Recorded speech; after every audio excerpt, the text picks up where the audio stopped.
Hey Nick, how are you? I'm good, and you, Bruno. How's it going? Uh, yeah, very well, thanks. Very well, thanks. You looking forward to the real estate investment investor summit? I am coming up at the end of That's the month. It's going to be a good time.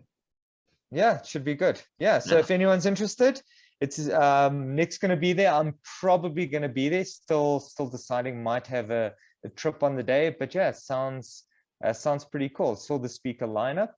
Sounds interesting. Mm, yeah. Yeah.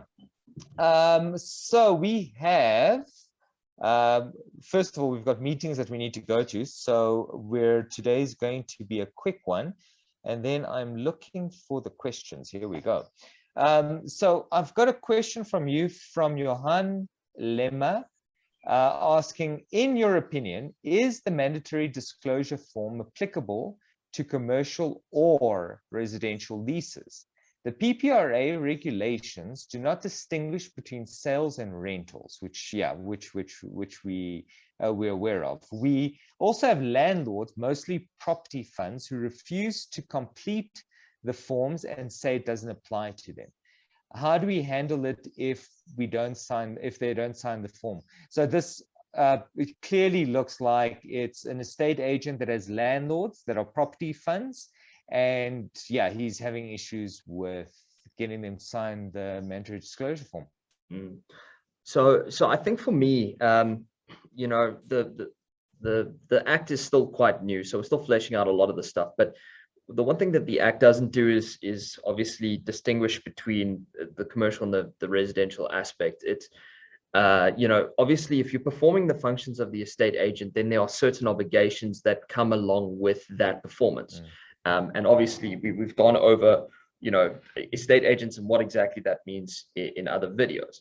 But for me, when it comes to the distinction between a commercial or residential, I don't think, from what I've looked at, there's no real distinction that's saying that commercial is excluded in the circumstances.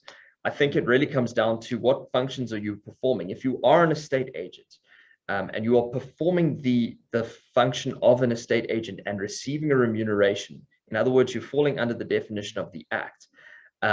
For me, you've got to comply with the act. Okay.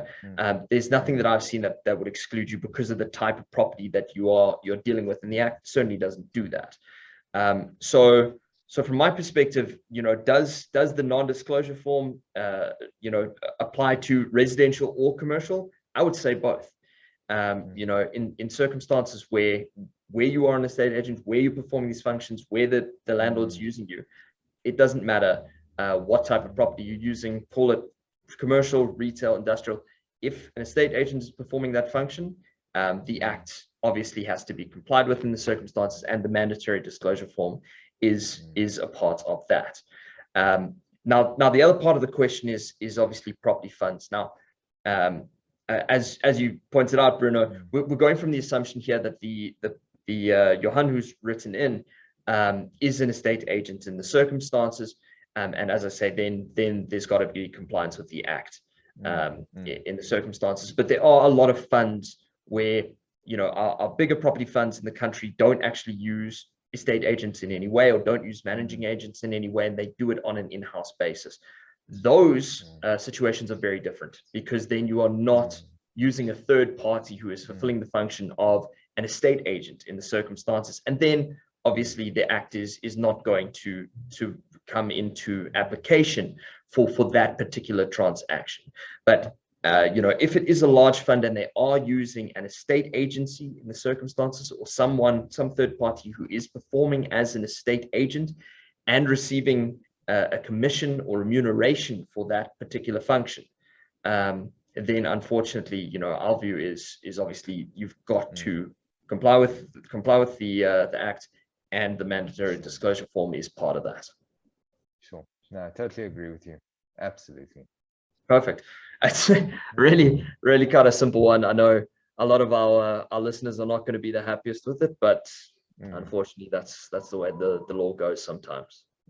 Look, I suppose it's important to point out that at this moment, obviously bearing in mind that this is a relatively recent introduction, there's a lot not that much case law around mandatory disclosure forms in general. So, I mean, the general perception, or at least this is the opinion that I carry, is that you only fill in what you can fill in. So having a mandatory disclosure form as an agent, for starters, doesn't put you in any position where, I mean, if the seller lies, he lied. It's not your fault as an agent.